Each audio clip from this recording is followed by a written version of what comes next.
10 മാസം ചുമന്നിട്ടില്ല, നൊന്തു പ്രസവിച്ചിട്ടില്ല. എങ്കിലും കടലോളം സ്നേഹമാണ് ആ നെഞ്ചിൽ. സ്വന്തം കാലിൽ നിൽക്കാൻ തുടങ്ങിയപ്പോൾ നീ അകറ്റിയ ആ കൈകൾ, നീ ഇന്ന് അനുഭവിക്കുന്ന ഈ സുഖങ്ങൾ അച്ഛന്റെ ഒരുപാട് നാളത്തെ അധ്വാനമാണ്.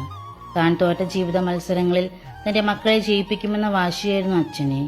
തെറ്റുകൾ ചെയ്തപ്പോൾ തല്ലിയ ആ കൈകൾ, അതേ കൈകൾ തന്നെയാണ് നീ ഉറങ്ങിയപ്പോൾ നിന്നെ തലോടിയതും നിന്നെ സ്നേഹിച്ചതും. എന്നാൽ ഒത്തിരി സ്നേഹം നൽകി വളർത്തിയ മക്കളിൽ നിന്ന് ഒരുപാട് സ്നേഹം കൊതിച്ച് കാത്തു നിൽക്കുന്നു അവർ. വൃദ്ധസദനത്തിന്റെ ഇടനാഴികളിൽ വഴിക്കണ്ണുമായി കണ്ണുനീരുമായി.